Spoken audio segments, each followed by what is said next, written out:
Sejam bem-vindos ao Rumos e Desafios, um programa produzido pela Santa Cecília TV para discutir temas interessantes com pessoas de destaque em suas áreas. Eu sou Marcelo Henrique Veronês, apresentador e condutor dos assuntos.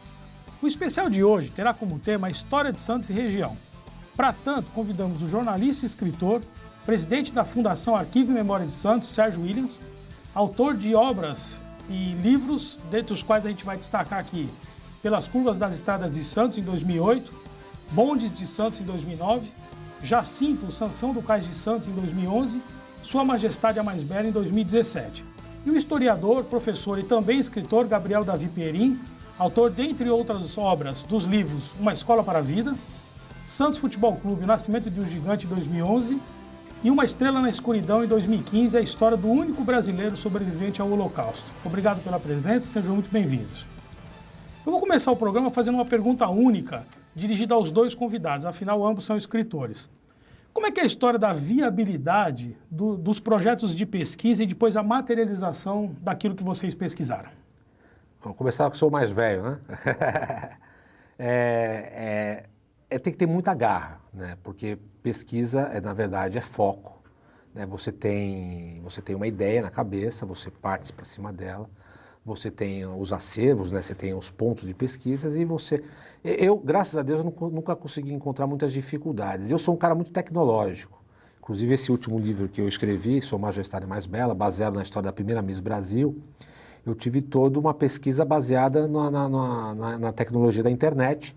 Graças à digitalização de todo o acervo da Biblioteca Nacional, eu tive acesso à coleção da Revista da Semana, que foi a revista que produziu o concurso em 1922.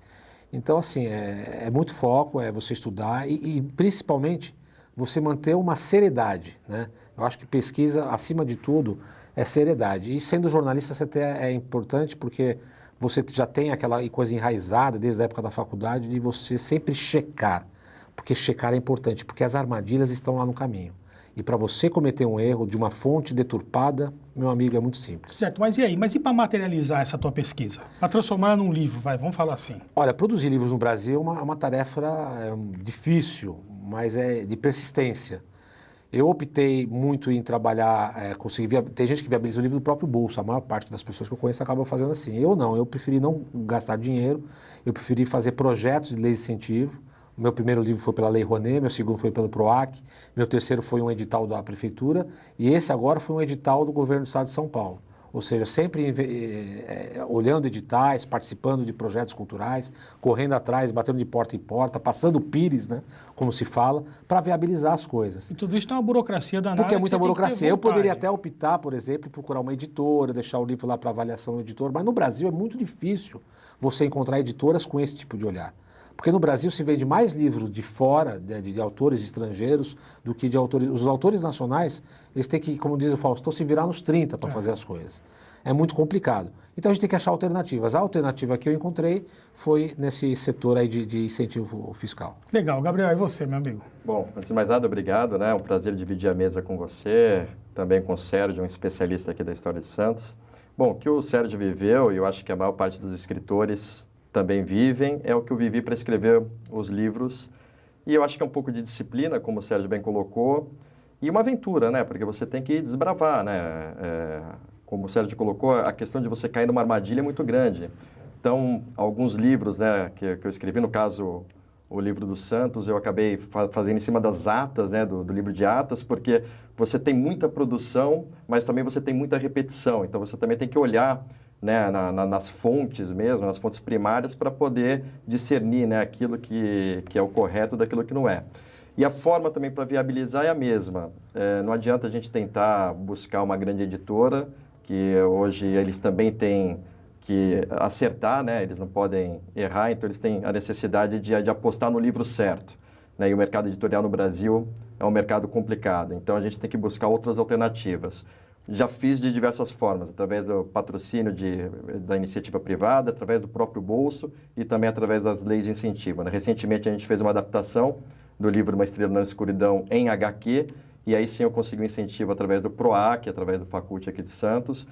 E aí, claro que a gente tem que enfrentar toda essa burocracia, mas também tem as suas vantagens. Você está escrevendo alguma coisa? Tem alguma coisa que vai ser lançada aí no futuro rápido? No futuro rápido, aí não estou otimista, mas certo. assim, as ideias elas surgem. Eu acho que todo dia mas a gente, você está pesquisando alguma dorme coisa? e acorda com alguma ideia. Eu gosto muito de biografia, né, contar a vida, não só das instituições, mas também das pessoas. Então, a história do Andor me abriu aí a perspectiva de escrever outras histórias. E eu tenho a história de um refugiado que eu já iniciei aí algumas tratativas e já fiz algumas entrevistas. Então, a gente pode ter uma novidade. Talvez não tão em breve, né? Mas... E você, Sérgio, está pesquisando alguma coisa? Olha, a ideia para livros a gente tem na cabeça umas 10, né? Aliás, tem um livro que está guardado há muito tempo e eu estou sempre passando ele para trás, né? Porque o da Zezé não era para ser o quarto, já era para ser outro. A gente sempre tem ideias, né? Mas é muito difícil na questão do mercado editorial, até porque você produzir livros em papel é caro, né? A gráfica é caro. Eu tenho investido muito no digital, na internet. Tá, mas vai sair alguma obra aqui no futuro próximo? Não, com certeza vai sair. No futuro próximo não digo, mas acho que daqui a 1 ano e meio, mais ou menos, deve sair mais alguma coisa. Show de bola. Eu queria que a gente falasse um pouquinho agora a respeito da importância da história. Nós estamos fazendo um programa, né? Nós estamos falando para o telespectador. A história de Santos e da nossa região. Por que é importante a gente discutir a história? Eu peço que a gente seja breve, porque nós temos uma extensa lista de conteúdos aqui. Por que é importante a história? Ela vai nos fornecer sempre o subsídio para a gente poder almejar o futuro, planejar alguma coisa. Eu gosto, né, enquanto professor, de fazer a comparação da história do mundo que a gente vive com a nossa própria história pessoal. Então, como é que eu posso imaginar o que eu vou ser no futuro se eu não entender a minha história, né? Da onde eu vim, quem eu sou. Então, a história ela fornece isso. Se a gente quiser projetar um país melhor, uma cidade melhor para viver, a gente tem que conhecer a nossa história, né? Para entender o presente, então, para entender o presente é importante conhecer a história e assim a gente projeta o futuro. É isso, Sérgio? Exatamente, é clássico, né? Porque você, sem a história, sem você ter uma informação do que já passou, como é que você vai avançar, né? E em palestras, às vezes eu falo que a história é tão importante, porque o que nós somos como cidadãos, né? Como pessoas, né? Nós somos as nossas memórias. Sem as nossas memórias, o que nós somos? Nós somos nada. Então, quando uma pessoa, por exemplo, tem um mal de Alzheimer, que começa a esquecer tudo, é uma espécie de morte, porque a pessoa deixa de ser ela. Então, nós somos o resultado de memórias, né?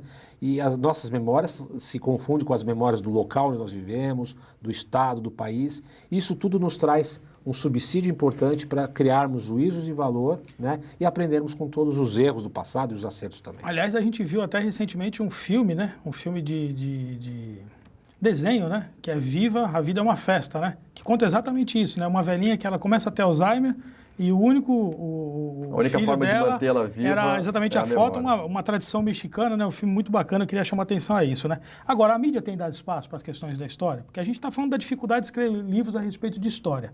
Então, a gente depende da mídia, para a mídia poder divulgar os fatos históricos, manter essa memória viva. A gente tem espaço na mídia? Você está dando esse espaço, né? Então, é importante que a mídia, ela é um reflexo também do que o povo espera, né? Do que as pessoas querem ver. Então, se você está abordando esse tema, é porque o seu público ele tem interesse. E eu acho que as pessoas têm interesse, né? Então, em aprender mais sobre a história. Então, eu acho que é uma mão aí, né? Uma via de duas mãos. Então, é importante que a mídia abra esse espaço e as pessoas também, né, retornem isso. Eu vou dizer que a mídia abre espaço, eu acho que tem bastante difusão das memórias, das histórias, mas eu escuto uma certa coisa que às vezes me deixa um pouco chateado. As pessoas assim, não conto muito a história de Santos. Eu falo assim, desculpa, eu vou discordar. Claro que tem muita coisa da história de Santos sendo contada. É que hoje em dia nós vivemos um fenômeno da comunicação tão exagerada, nós somos bombardeados todos os dias por televisão, rádio, jornal, revista, internet, SMS, agora tem grupos de WhatsApp, tem redes sociais. É tanta informação na cabeça das pessoas que elas começam o quê? A selecionar aquilo só que elas gostam. E, infelizmente, às vezes a história, que é uma coisa bacana, elas acham, naquele primeiro momento, no bate-pronto, ela não acha interessante, ela acaba descartando, e ela descarta junto a oportunidade de aprender uma coisa bacana, às vezes em detrimento de algo que é muito superficial. Entendi. Então, na verdade, a gente até está tendo espaço na mídia e cabe também ao leitor, ao telespectador, né, ir em busca dessa informação, saber onde buscar, né? Eu acho até que é importante que se invista no estímulo. É sempre o estímulo à leitura, o estímulo ao gosto pelo conhecimento. Antigamente, nas escolas, existia esse estímulo. Hoje, mas estímulo por quê? Você tinha que buscar. A coisa não vinha tão fácil para você. Hoje não, hoje vem fácil. O cara aperta o botão do computador, vem a informação bacana. Mas junto com aquela informação bacana, vem os concorrentes. E muitas vezes os concorrentes é a coisa besta, é a novelinha, é a apelação. Então é difícil, é muito difícil acho legal, concorrer. Né? O Gabriel falou, por exemplo, né, da história do único brasileiro que sobreviveu ao Holocausto nazista, exatamente numa história em quadrinhos, por exemplo. Então, de uma maneira lúdica, né, que torna a coisa interessante, que torna a coisa leve, que pode ser um despertar para a curiosidade, para o estudo do assunto. Mas eu queria que a gente voltasse agora mesmo para as questões da Baixada Santista. Antes da chegada do homem branco, como é que era a Baixada Santista? Bom, aí a gente tem os sambaquis e os índios, né? Aliás, de uma forma até generalizada. Sambaquis eram povos, né, que habitavam a região, cerca de 5 mil, alguns falam em 8 mil anos atrás, e eles viviam da coleta, né? Viviam... enfim, recebem esse nome porque eles têm aquela história deles criarem aqueles amontoados, né, de conchas, né? Durante muito tempo se atribuía que era um lixo e, na verdade, hoje se sabe que não, né, que eles prestavam culto, enterravam seus mortos, né? Então fazia parte da cultura desses povos e por isso que eles receberam esses nomes. Eram povos que habitavam a região há mais tempo e depois algumas etnias indígenas, né, vieram até a região e já com essa população enfraquecida. Aqui viveram os Guaianás, não é isso? Essa região, sim, era a etnia dos Guaianás, que para a sorte do homem branco que chegou aqui era uma ramificação mais calma, mais branda, né? Porque se você pega de Bertioga para cima já tem os tamoios, e os tamoios eram antropófagos, né? Para baixo não, aí para baixo eram mais calmos ainda, que eram os carijós. Eram bastante amistosos e, por serem amistosos, acabaram sendo escravizados com mais facilidade pelo homem branco que aqui chegou primeiro. A gente diz até que a região de Bertioga ali era como se fosse uma faixa de Gaza, né? Que separava né, os índios mais amistosos daqueles assim um pouco mais agressivos, né? E isso dividia também, né, entre portugueses e outros povos franceses, né? Que recebiam apoio de... Então era um divisor de águas, Era um divisor de águas. Sim, mas aí então, num determinado momento, chegam os portugueses, né? Logo depois de descobrir o Brasil, eles precisavam desbravar tudo aquilo que eles tinham descoberto, não é isso?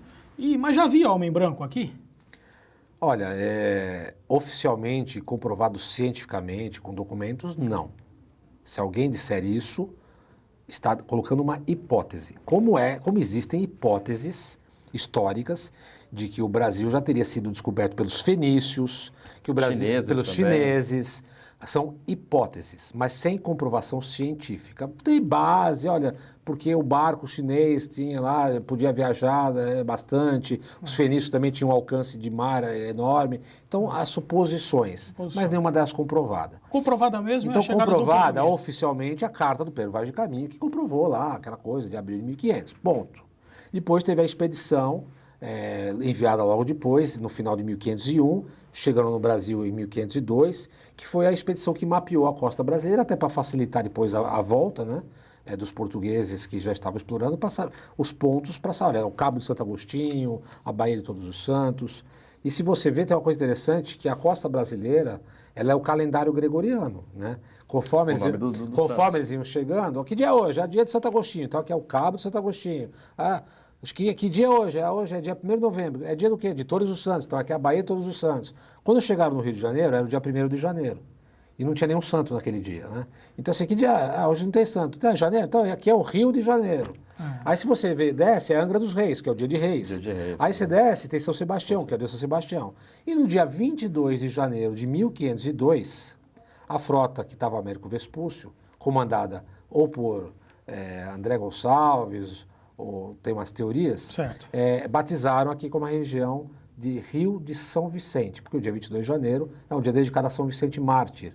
Então batizaram como Rio de São Vicente. E diz a lenda, os documentos, algumas teorias, que essa expedição trazia a bordo um cara chamado, o bacharel de Cananéia, agora acho que é Antônio Rodrigues, não é Rodrigues. Sim, mas é o bacharel de Cananéia, que foi jogado em Cananéia, que não tinha esse nome, né?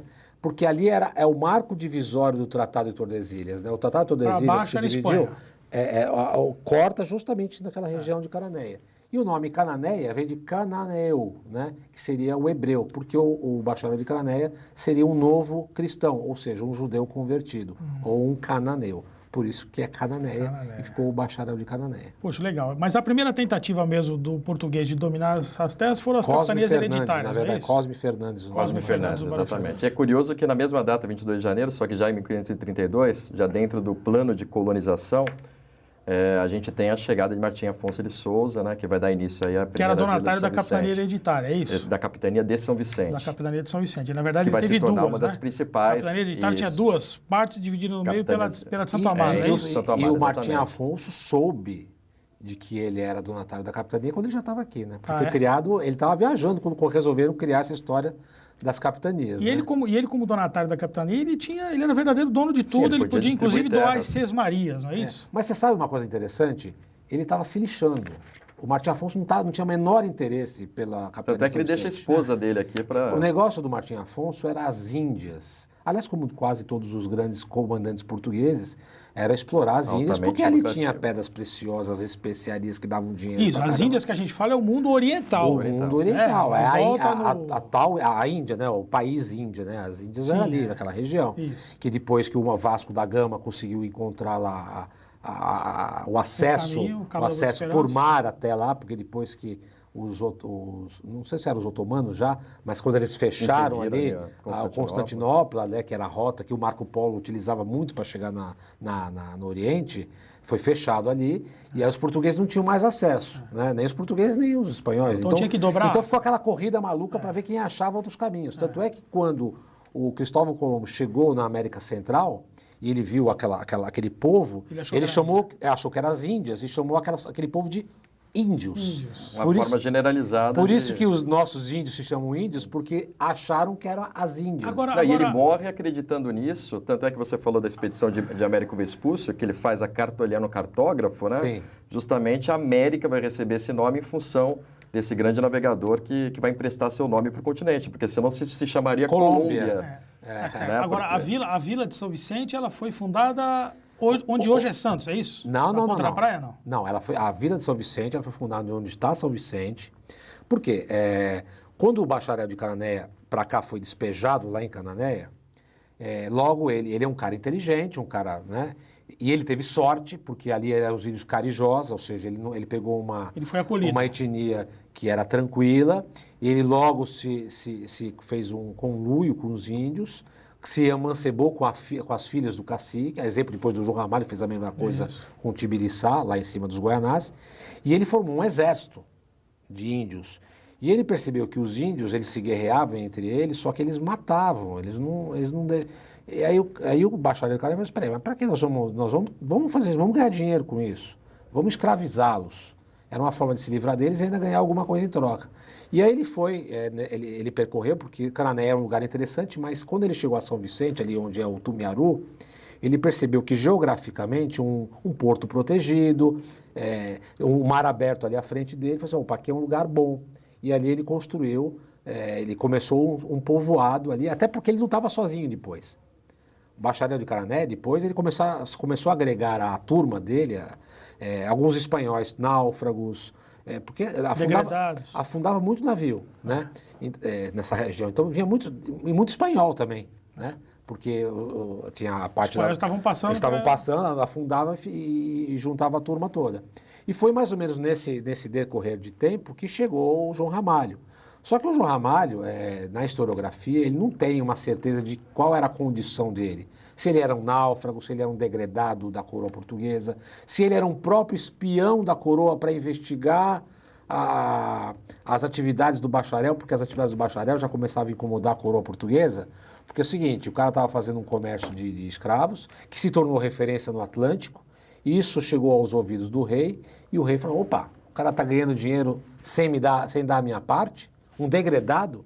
Tanto é que uma das tarefas do Martim Afonso de Souza, das 3 tarefas que ele recebeu quando ele veio para cá, uma delas era explorar a bacia do Rio da Prata, para encontrar o famoso caminho Montanha lá de Prata. para a Montanha de Prata, né?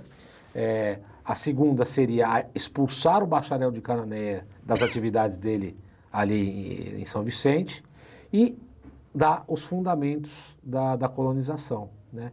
E aí por que ele fundou São Vicente? Porque quando ele chegou aqui já cumprir a segunda parte da tarefa, que era expulsar o bacharel, ele já viu ali uma estrutura já, de alguns casebres, uma casa de pedra e tal. E falou assim, bom, já tá pronto, eu vou aproveitar e já fundou ali São Vicente. E logo depois funda Itanhaém, e aí a gente vai falar depois do nosso intervalinho a respeito do surgimento da Vila de Santos, né?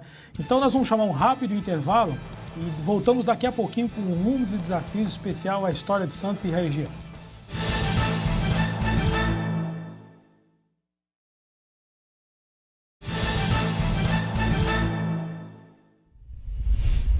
Estamos de volta com o programa Rumos e Desafios especial à história de Santos e região. Eu quero que a gente volte a nossa conversa exatamente no ponto da fundação da Vila de Santos, né? Então, chegando num determinado momento, o Brás Cubas resolve fundar a Vila de Santos. Queria que a gente falasse a respeito disso. Uma coisa interessante, né? A gente estava falando de São Vicente, do nome São Vicente, São Vicente e Santos, a gente tem uma divisão política, porque, na verdade, ambas as cidades ficam na ilha. Não, e o nome da ilha é Ilha de São Vicente.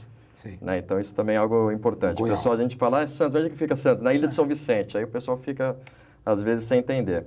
E aí vem justamente, né, por uma série de fatores, né, inclusive o próprio avanço do mar nesse pequeno vilarejo que tem em São Vicente, a necessidade de se deslocar. E aí é que a cidade de Santos vai começando na verdade, Vila, né, de Santos começa a surgir, né, a partir dessa data aí, né? Não só por isso, mas também havia uma certa divergência entre os índios, os colonos portugueses e uma necessidade de deslocamento. E Brás Cubas que era? Brás Cubas recebeu as Sesmarias, é isso? Não, Brás Cubas era uma pessoa de confiança do Martim Afonso, era uma espécie de escudeiro, né, uma pessoa próxima do Brás Cubas, do Martim Afonso. Tanto é que depois ele foi até Portugal conversar com a esposa do Martim Afonso, que era quem tinha as escrituras, na Pimentel, para decidir os rumos aqui da capitania. Certo. E além da questão desse avanço do mar, tem uma questão importante geográfica, né, na Ilha de São Vicente. Se você pega a Ilha de São Vicente, ela é quase toda constituída, isso ancestralmente, de pântanos, né? A zona noroeste era pântanos, a zona leste quase toda é mangue. E essas partes mais firmes de terra eram ali naquele pedacinho de São Vicente, onde está o Morro dos Barbosa, aquele trechinho. Piquinha. E o trecho principal de toda a ilha, para plantio, como chão, com rios cortando, rios de águas excelentes e tal, era onde está o centro histórico. Por isso que aquela região... Centro histórico de Santos. Centro histórico de Santos. Aquele pedaço, que é o pedaço nordeste da ilha de São Vicente, era o pedaço, vamos assim, era o filé mignon da ilha, né? Então ali tinha a terra mais firme, você podia plantar, né? Então você tinha o engenho dos Adornos ali, você tinha na área continental tinha o primeiro engenho da Madre de Deus. O primeiro engenho do Brasil foi na área continental, da Madre de Deus. Depois o engenho dos Adornos, em Santos. Estava longe da entrada do canal, quer dizer, está mais protegido. Está mais protegido. E aí essa região se solidificou mais. Santos, que era em Guaguaçu, depois virou Vila de Santos. E até virou Vila de Santos por conta até da Santa Casa, né? Isso que eu ia falar. Que também são teorias. Existem 3 nomes, mas a tese mais aceita é de que o nome Santos é uma derivação do fato da Santa Casa de Misericórdia de Todos os Santos, que foi criada em 1543, provavelmente no dia 1º de novembro, que é o dia de Todos os Santos. E aí virou uma referência no Atlântico de, olha, temos uma vila do porto de Santa Casa de Santos, que era uma... Precisasse de um hospital, tinha ali um pessoal trabalhando nisso aí. Você vê uma curiosidade, como Santos já em 1543 já era um povoado, ainda não era vila, mas já era um lugar bem sucedido, porque a população começa a aumentar e junto com o aumento populacional vem as enfermidades também, a necessidade de se construir Nós vamos falar isso hospital daqui a pouquinho, atender. Perfeito, então. Mas aí, quer dizer, precisava proteger também, porque Portugal não estava de bem com o mundo inteiro, né? Tinha a situação de rixa com o espanhol, tinha a situação de rixa com o inglês, com o holandês. Inglês, francês, porque assim, não é questão só de rixa, é questão de poder. Do poder, né? certo. Portugal e Espanha dividiam o poder no mundo. No mundo, né? Portugal descobriu o caminho para as Índias, a Espanha tentou descobrir um caminho alternativo para não usar o mesmo caminho de Portugal. Isso. Foi aí que descobriu a América com o Colombo. Depois fizeram a divisão do continente, aí começaram a explorar as riquezas, porque... Então precisava proteger a Vila de Santos aqui. Os franceses, os ingleses e os holandeses ficaram enciumados, queriam também da parte deles desse latifúndio. E vieram e começaram a partir para cima. Brasil e assim por diante. E começaram a partir para cima. E aí começou a ter os atritos e os conflitos. Isso. Obviamente, quando se construiu um núcleo colonizador aqui, ou seja, um núcleo realmente do reino aqui, Precisava de uma proteção. E aí nasceu a primeira fortaleza do Brasil, que é lá de Bertioga, que protegia a entrada do canal de Bertioga, porque o canal de Bertioga, se você vier, São João, né? se você vier, ele chega aonde? Ele chega no centro histórico, de Santos, né? isso. Então ali era uma forma de proteger. Era estreitinho, botava uma fortaleza aqui, e eram fortalezas duplas, né? De fogo cruzado. Forte São Tiago e o outro forte, do outro lado do canal. Esse foi o primeiro. Aí teve em 1583, o Edward Fenton, um corsário inglês, que nem tinha pretensões de invadir a Vila de Santos. Na verdade, ele parou aqui para fazer uma reforma, fazer uns reparos na nau dele, pegar água, etc. e tal. Tanto é que tinha um inglês que morava em Santos, que era genro do Adorno. Não, sim, é verdade. É o Leitão, João Leitão, era John Leitão, que até que intermediou essa conversa com o Edward Fenton, amistosa, olha, não faz nada e tal.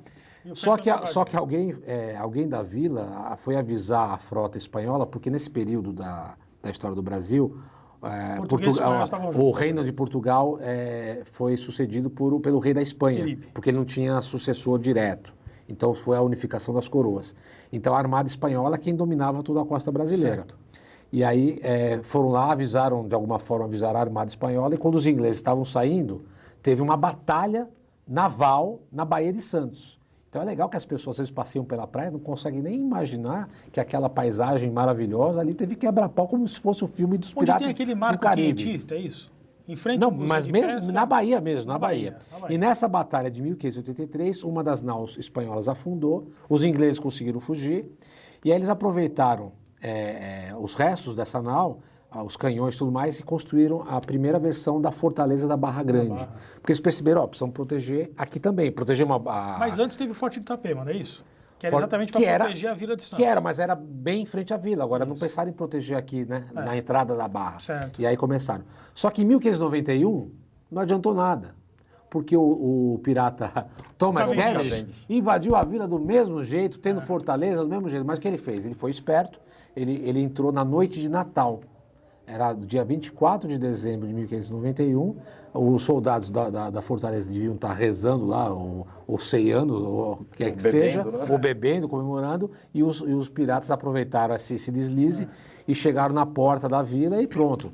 E foi um massacre. Né? Agora, o episódio da criação do Monte Serrat, né, da história do mito que existe em torno do Monte Serrat, eram holandeses? O importante, só completando a questão do Thomas Cavendish, é que se a gente chama pirata, ele ia ficar muito chateado, porque na verdade eles eram corsários a mando da rainha da Inglaterra. Né? Então eles não eram autônomos, não andavam por si só, eles estavam atrelados ao reino. Não tinha aquela bandeirinha, né, da caveira, porque na verdade, justamente eles recebiam a carta de curso, que era uma espécie de uma autorização real, já que havia, né, esse imbróglio, essa exclusão dos ingleses e dos franceses, né, da divisão das terras. Então a rainha da Inglaterra, os ingleses se achavam no direito de invadir. Tanto é que os inimigos dos espanhóis vão se tornar, né, agora inimigos, né, o Brasil e as colônias, e a colônia portuguesa que vai se tornar inimiga também dos ingleses. Então, e a necessidade de construir e a curiosidade de que a gente tem aí uma construção colonial espanhola. Sim. Né, diferente da Casa do Trem Bélico, que foi a fortaleza da Barra Grande, né? Ela já tem um modelo diferente de construção. Por exemplo, a Casa do Trem Bélico já é do período português. Então, acho legal a gente falar dessa história dos fortes, né? Porque são equipamentos históricos que estão ali para serem visitados, para serem pesquisados, entendeu? Né? Inclusive, que estão aqui na nossa região. Quer dizer, o Brasil começou aqui, entendeu?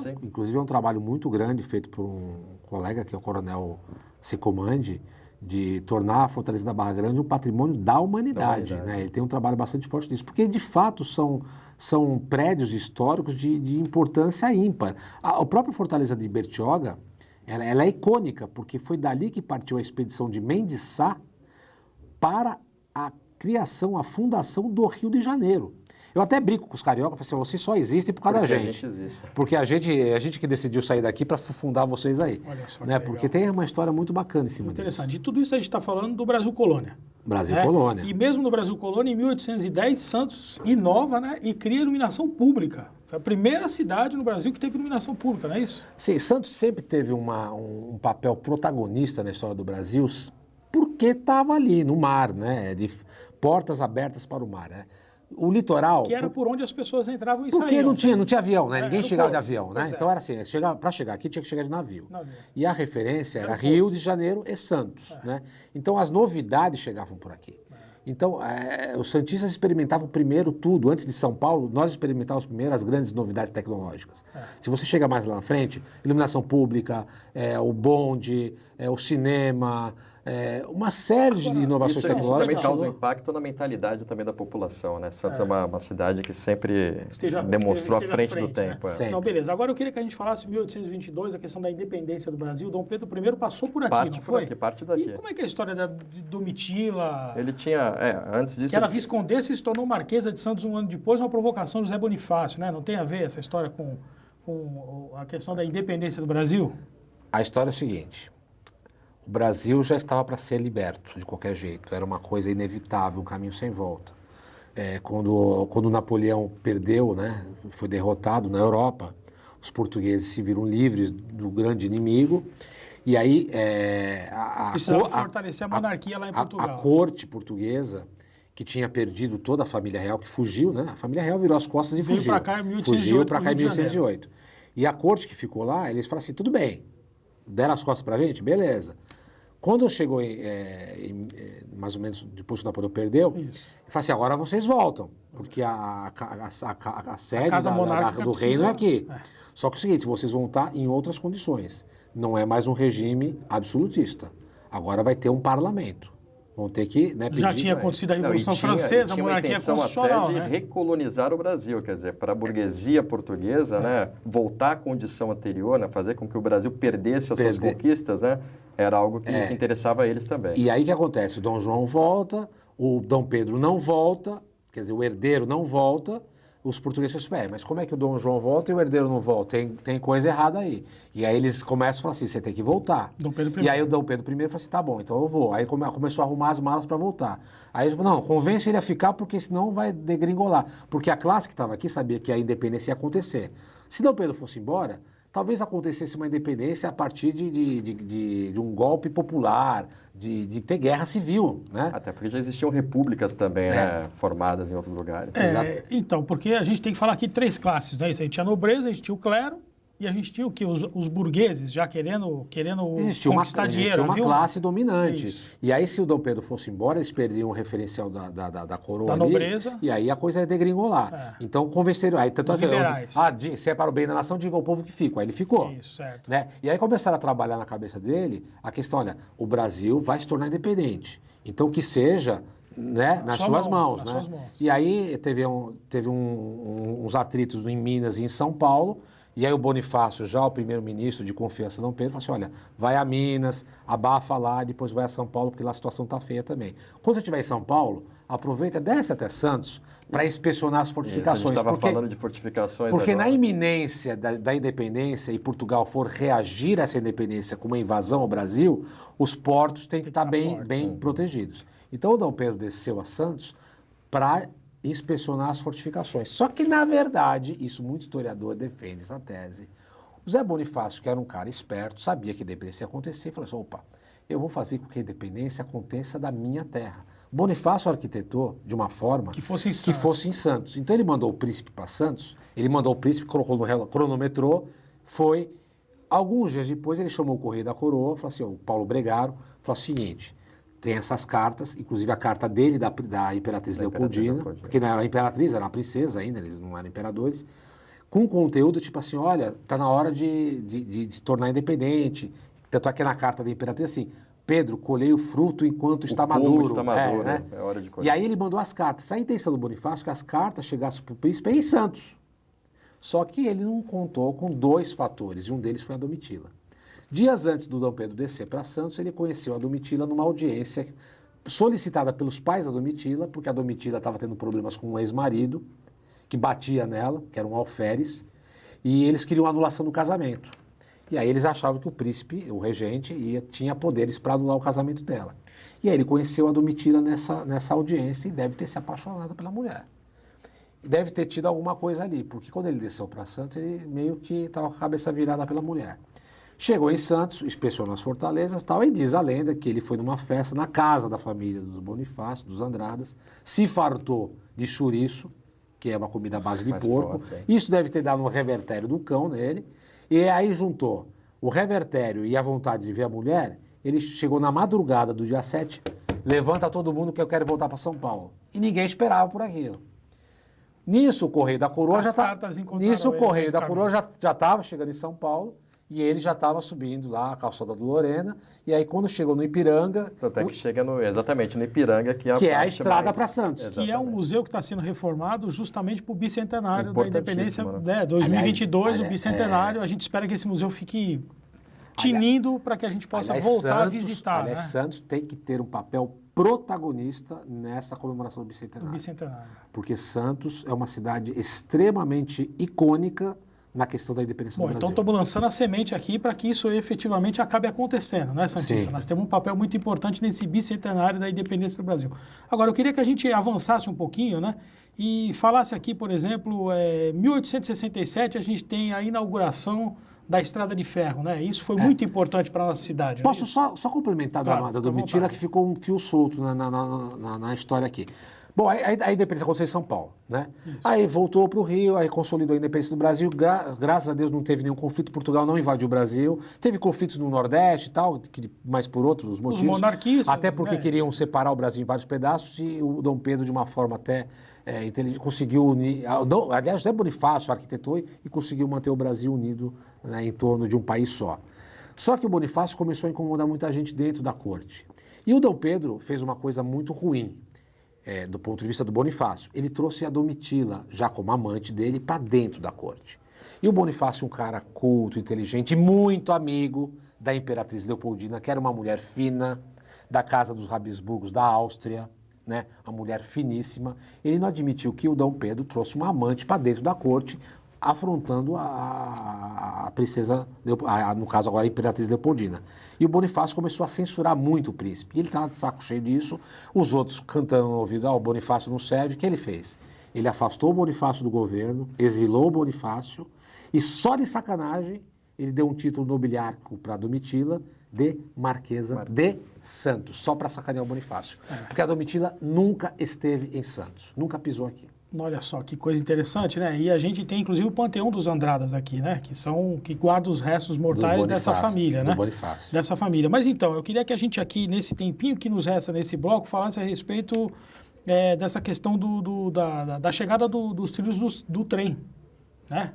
Queria que a gente comentasse um pouquinho a respeito disso, nesse restinho do bloco, Aí, 1867. Tem o papel fundamental do Barão de Mauá, né? Que esse foi o grande empresário do Brasil, aí já na época do Brasil Imperial, e que vai fazer a Estrada de Ferro, que na verdade ligava o interior produtor Do café. né, ao litoral exportador. Né? Então essa ligação era importantíssima, né, já aí, como você colocou, na segunda metade do século XIX, e que vai dar um grande salto aí para o Santos já dentro da era do café, dentro do ciclo do café. Aliás, é importantíssima a história do café.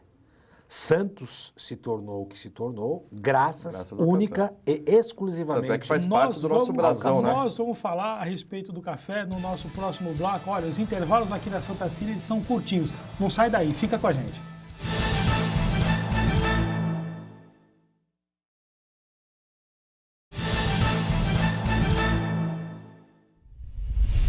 Estamos na Santa Cília TV com o programa Rumos e Desafios, especial à história de Santos e região, com a presença dos dois convidados, o jornalista e historiador Sérgio Williams e o professor e também historiador Gabriel Davi Pierin. Eu gostaria que nós voltássemos exatamente no ponto onde nós paramos, a chegada dos trilhos, a importância do Barão de Mauá e aí o escoamento do café que trouxe uma riqueza e uma pujança para Santos. O café mudou a história do Brasil. Ponto. Isso o Brasil o Brasil é um país agricultor, né? Também tinha a exploração das Minas Gerais, era o que produzia e tal, mas é um país que produzia muita cana-de-açúcar, né? Tinha produção também de algodão, também tinha produção de outras culturas, mas o forte era a cana-de-açúcar. Tanto é que a produção de cana-de-açúcar foi a que começou aqui na região, inclusive começou no Brasil, começou aqui. Aqui teve o arroz de Iguape também, que foi bem famoso, né? Mas isso é muito mais para frente, isso, né? Mas a cana-de-açúcar, ela encontrou um lugar mais apropriado no Nordeste. E a região sudeste ficou completamente esquecida. Marasmo, Tanto é que São Paulo, até 1840, 1830, Era uma cidade era menos pacata. importante que Teresina no Piauí. Era uma cidade sem importância. O café mudou a história do Brasil, mudou a história de São Paulo e mudou a história de Santos. E por conta das plantações no Vale do Paraíba, no Imposto Interior, o café descia o quê? No lombo de burros, né? Eram os tropeiros que desciam com essa carga toda. E Santos não era acessível de Cubatão, do pé da serra de Cubatão até Santos. Tive que aterrar, né? Você não conseguia, você tinha que atravessar de barco, né? Tinha o Porto Geral de Cubatão, onde hoje é o Largo do Sapo, ali você pegava outros barcos e vinha até Santos. Aí aterraram isso a partir de 1829, começaram a aterrar, que é o aterrado de Cubatão, que hoje é a Avenida 9 de Abril, né? Que é a região do Casqueiro e tudo mais.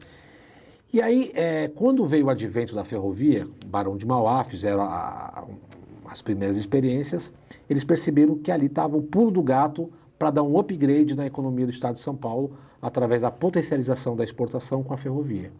E aí trouxeram os ingleses para fazer isso tudo, porque os ingleses eram os grandes detentores dessa tecnologia, os inventores da locomotiva, né? E aí fizeram essa estrada que foi a São Paulo Railway, né? E engraçado em relação à história do Barão de Mauá, Irineu Evangelista de Souza, né? É que ele foi o grande entusiasta da coisa toda, só que ele, no final das contas, ele foi passado para trás pelos ingleses. Ele não conseguiu aproveitar e oferir nenhum lucro com a construção da ferrovia São Paulo Railway, né? Olha só. Depois ele acabou até falido, né? Ele veio à falência, se tornou o homem mais rico, né, do Brasil, né? Uma fortuna aí que era um PIB, né? Mas depois ele veio à falência. O filme dele é interessante, né? Que ele põe o imperador do Brasil para martelar o trilho. E ele foi pioneiro, né? Não só na questão da estrada de ferro, mas trem, também né? na iluminação. Sim, ele investiu em tudo. É um grande investidor, grande empreendedor.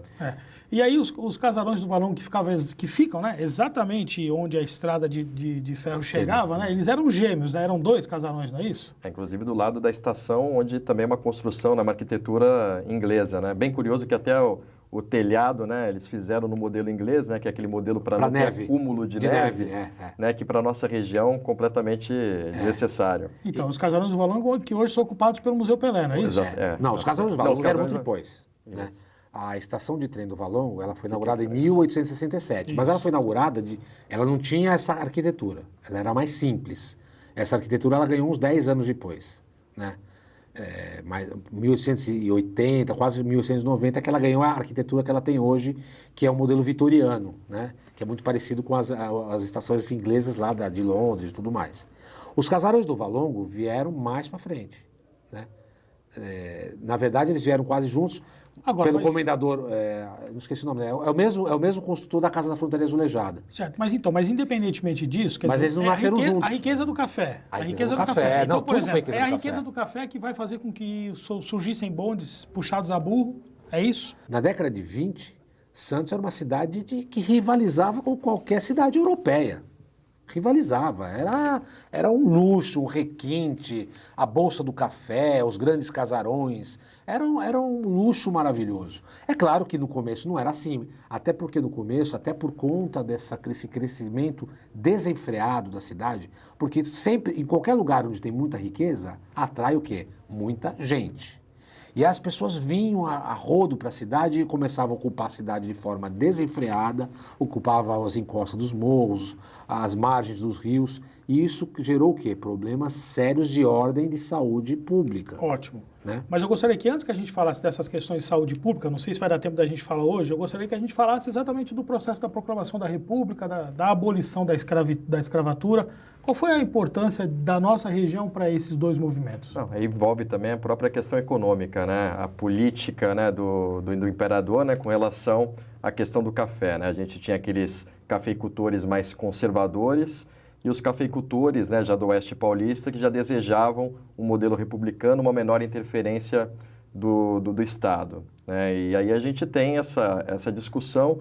Era inevitável, assim como foi inevitável a questão da proclamação da independência, a República também é algo que já vinha através de manifestos, e soma-se a isso também a questão militar, a questão religiosa e a questão dos cafeicultores, muitos já desejando. Não à toa também que a questão do fim da escravidão no Brasil vai culminar no ano seguinte com a abolição da escravidão, ou seja, o imperador ele perde o seu sustentáculo, né? O pilar que sustentava a monarquia no Brasil. E Santos, mais uma vez, como era uma cidade, a gente estava falando que, junto com todos esses equipamentos, com toda essa pujança, essa riqueza, muda também a questão cultural, a questão da mentalidade. Já era uma terra da liberdade. Uma cidade cosmopolita, né? Uma cidade que recebe cosmopolita. a informação do que vem de fora, Sim. né? Então, muitos escravos, né, fugidos, vinham para Santos porque aqui eles podiam Eles gozar eram de liberdade, protegidos, já eram né? protegidos, né? Enfim, a gente tinha aí muitos abolicionistas Os quilombos nessa aqui, região. eles eram regulamentados, né? Eles Exatamente. eram autorizados e protegidos, Protegidos. inclusive, né? Nós tivemos grandes quilombos aqui, né? Famosos Sim. quilombos, né? Se você avaliar o que era Santos no contexto da oferta de postos de trabalho, Santos não era uma cidade produtora do café. Santos é uma cidade que prestava serviço ao café. Então, quem precisava dos escravos, em tese, eram os produtores que tinham a mão de obra da agricultura. Como em Santos já tinha muito estrangeiro também, já nessa época, e eram postos de trabalho que eram remunerados, eles não queriam mão de obra escrava porque era uma mão de obra escrava, então não valia muito a pena. E a cidade já tinha esses preceitos de liberdade, tanto é que José Bonifácio foi um dos precursores da libertação dos escravos no Brasil. Já em 1820 e pouco, ele já estava libertando os escravos isso, Um da fazenda dele. ambientalista, né? Um homem totalmente ele era um à frente do seu tempo, né? mineralogista. Agora, é enfim. interessante a influência dos ingleses, né? A gente falou aqui estrada de ferro feito por inglês. Tudo. Nós estamos falando telégrafo Inglês. né? E não aí- interessava para os elétrica, ingleses inglês. a E os escravidão ingleses, com a questão da Revolução Industrial, querendo exatamente o fim da escravatura. Mercado né? consumidor. Então, aí você vê a influência dos agricultores do Oeste Paulista, né? Que vão exatamente aproveitar a unificação italiana, que aconteceu em 1861, a forte industrialização que aconteceu no norte da Europa, e aí a imigração, o aproveitamento dessa mão de obra, que já era assalariada, ainda que no começo, mesmo Baixos aqui, salários, viviam né? em situações ruins, mas que modificaram, libertaram o representava negro. um né? crescimento econômico, né? Pois E é. os ingleses sempre tiveram uma ascensão muito forte política sobre o Brasil desde a época colônia, né? Os ingleses escoltaram a família real em troca, obviamente, de benesses, né? Abertura dos Acordos portos, comerciais. aos povos amigos. Os povos amigos, leia-se ingleses, né? Menores impostos. Depois os ingleses forçando a barra para a questão do fim do tráfico de escravos, né, dos navios negreiros, sempre infringindo, né, a opinião e de troca. A própria independência do Brasil, de uma certa forma, os ingleses foram os primeiros a reconhecer, porque também tinha interesses comerciais, na exploração de uma terra que tinha um potencial enorme de desenvolvimento e de investimento. E os ingleses dominavam todos os setores de serviços públicos, no transporte, Guilherme, no Porto, transporte, na iluminação, na distribuição de água, na distribuição de gás, tudo tinha no telégrafo. Os ingleses estavam em todos os setores, porque eles ganhavam muito dinheiro com isso. Pois é. Ideias libertárias. Santos foi uma cidade que teve uma forte influência dos ingleses em todos os setores. Tanto é que a principal empresa de serviços públicos de Santos tinha o nome The City of Santos Improvements, que foi fundada em Londres, né? E depois, na época da guerra, ela foi transferida para o Canadá. E por conta disso, aquele terreno que tem na Rua Mato Grosso foi doado pela The City Company para o Estado construir um colégio. Em homenagem à City, foi dado o nome do colégio de Colégio Canadá, porque a sede da City era no Canadá. Agora, então, legal. Eu queria que a gente atrelasse isso, nós temos pouco tempo para o programa acabar, para falar exatamente dessa questão dos ingleses no saneamento da cidade, né? Porque nós tínhamos um problema muito sério aqui, nós falamos, a área de pântano, entendeu? A água acumulava, até hoje a gente tem problemas quando a gente tem a conjuminância, né? Basta ver de chuva com recentemente, movimento de maré, acaba enchendo a cidade inteira, e aí era um ambiente insalubre, não é isso? O Sérgio colocou bem, né, o aumento populacional que atraiu, né, pessoas, não só os ricos, mas também mão de obra, imigrantes, enfim. E a O gente café tem trouxe só para ter riqueza, uma... um desenvolvimento desordenado, E e num pessoas. determinado momento Isso tiveram que mexer nisso. Foi cobrar né? o preço, né? A gente, só para ter uma ideia de números, no final do século XIX, a população de Santos era de 50 mil pessoas. Na primeira década, no fim da primeira década do século XX, a população salta para 88 mil pessoas. Então, junto com isso, vem também os problemas. E Santos, enfim, né, ele sofre com... Questões. Se hoje a gente tem questão de enchente, imagina naquela pois época. é. Junto com isso, a questão da febre amarela, outras doenças.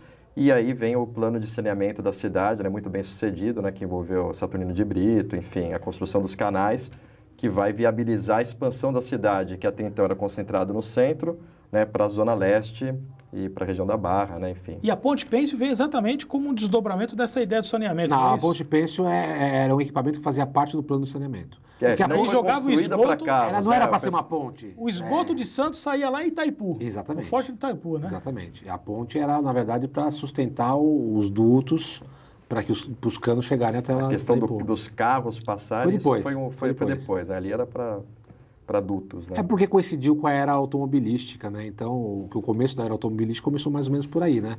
Tanto é que agora no dia 16 de abril, vai completar 110 anos da primeira viagem de automóvel entre São Paulo e Santos. Ou seja, foi mais ou menos quando inauguraram a Ponte Pênsil, foi em 1915, né? Então você tem mais ou menos, quer dizer, foi um pouco depois, mas a era automobilística começou a ganhar força na década de 10. E a questão dos canais, a gente fala assim aqui, que equipamento, que plano, né, que a gente tem, né, para resolver esse problema na cidade de Santos e que não é tão valorizado, né? Até recentemente se pensou em cobrir, em fazer uma série de coisas, né, em cima dos canais, e é algo que o santista tem que se orgulhar, porque a cidade existe porque existem os canais. Com certeza. Agora, dentro dessa história, você vê quanta coisa o café trouxe para nós, né? A Fundação do Santos Futebol Clube tem alguma relação com isso, não? Totalmente, porque na medida em que você tem um aumento populacional e o crescimento econômico da cidade, junto com isso também vem a necessidade dos estrangeiros se reunirem em clubes, associações e a prática de esportes que não era para todo mundo, né? O futebol ele surge como esporte popular, mas a gente tem aí no final do século XIX os esportes chegando em Santos, os clubes como o Clube 15, o Clube dos Ingleses sendo fundado, né? A prática de esportes bretões e aí finalmente o futebol que vai popularizar e atrair outros grupos, né, sociais também para a prática. E aí o Santos é fundado, inaugura o seu estádio, não é isso? Logo... E aí depois vem uma primeira partida que aconteceu à noite, né? Isso já em 1931, mas a gente tem, curiosamente, a primeira partida oficial do Santos Futebol Clube foi contra o Santos Athletic Clube, que era o clube dos ingleses. Né, isso já em 1912, né? A gente tem, em 1902, a chegada do futebol em Santos. Por um inglês? Por inglês. Não, 1894, a chegada do futebol no Brasil. Em 1902, o futebol desce a serra, chega a Santos. Em 1912, a gente tem a fundação do Santos Futebol Clube e, finalmente, a expansão. E depois, em 1916, a construção da Vila Belmiro, né, da Praça de Esportes. a primeira partida iluminada com energia gerada pelos ingleses, né? Sim. Exatamente. É interessante essa história, né? O cinema inaugura em Santos em 1897. Na verdade, não é a inauguração do cinema, é a primeira exibição de um filme em Santos, no Recreio Miramar. Eles até falavam que eram fotografias animadas, né? Porque não existia isso. Imagina, você tem uma fotografia que mexe, que se move. E foi uma revolução. E interessante que foi só 2 anos depois da invenção do cinema pelos irmãos Lumière na França, que aconteceu isso em Santos. A gente vê como a cidade de Santos... a cidade foi rápida para receber... Rápida para assimilar esportes, cultura, né? Agora, uma coisa engraçada de esporte, né? Fala de esporte do final do século XIX. Não existia futebol, né? Uhum. Então, o esporte da cidade, sabe qual era? Remo. Até que os clubes são clubes de regatas. Centenários, né? A gente tem clube de regatas internacional. O Remo era clube esporte. O Remo no Brasil, para o Brasil, começou em Santos. Não, aliás, eu vou dizer, o patrimônio que havia nesses clubes da Ponta da Praia, especialmente no regatas, né? Barcos centenários, com madeiras assim finíssimas, entendeu? E que, infelizmente, esse patrimônio todo acabou se esfarelando, né? Com essa situação que os clubes acabaram vivendo. E a curiosidade Mas que a tradição o Sérgio mesmo, né? coloca também, né? Os primeiros jogadores de futebol, né, que vão praticar o futebol, são oriundos do Remo, né? Então você tem o Henrique Porchat de Assis, que traz o futebol para Santos, era sócio do Clube Internacional de Regatas. Os clubes de futebol, os primeiros do Brasil, recebem também essa denominação, Clube de Regatas Flamengo. O Santos não, o Santos já nasce futebol. Agora, eu queria que a gente avançasse um pouquinho. A gente pode falar aqui de Parque Balneário, do Centro Real Português, que foi, inclusive, agora recentemente todo reformado, leva o nome do empresário Armênio Mendes, né? Mas eu queria que a gente lembrasse de um episódio aqui que aconteceu, que foi muito marcante. Em 1928, desaba o Monte Serrate, não é isso? Sim, foi a primeira e a maior tragédia da história da cidade de Santos até hoje. 88 mortos, muitas crianças. Foi um hecatombe, foi um acontecimento, uma tragédia, né? Mas uma tragédia anunciada, porque a prefeitura, alguns anos antes, tinha autorizado a exploração de pedra, né? De extração de pedra naquela face norte do Monte Serrate, sem nenhum estudo prévio. A precipitação de chuva, você vê que foi em março, né? As águas de março, né? Você vê que em 56, depois, Santos volta a sofrer novamente com... Morro do Marapé. Foi dia 1º de março, também 1º de março, no Marapé. as águas de março são cruéis. E aí as encostas não suportaram. E agora o curioso dessa história de 28 é que o momento em que aconteceu esse desbarrancamento não estava chovendo.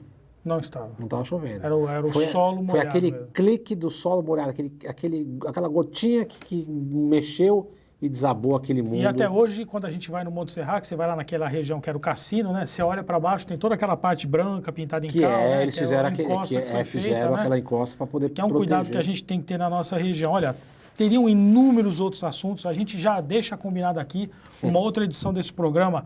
Olha, teve dirigível alemão com suástica nazística passando aqui em Santos, aqui aconteceu o primeiro voo, e a gente teria a criação do Instituto Histórico e Geográfico, Sérgio, que você faz parte, entendeu? A gente teria inúmeros assuntos para a gente falar aqui, a gente falar o golpe militar de 64, então são muitos assuntos que envolvem a história da nossa região. Acho que a gente lançou uma semente importante aqui hoje, que é o bicentenário da independência do Brasil. Não tem como contar essa história sem falar a respeito de Santos. Impossível, né? não tem. Então, porque Zé Bonifácio faz parte dessa história. Eu espero que esse episódio seja muito valorizado, né? E, acima de tudo, que a nossa região também seja valorizada. Eu agradeço profundamente. Olha, o Rumos e Desafios, especial História de Santos e Região, fica por aqui. Eu agradeço a presença dos dois convidados, você, Sérgio. Muito obrigado pelo espaço.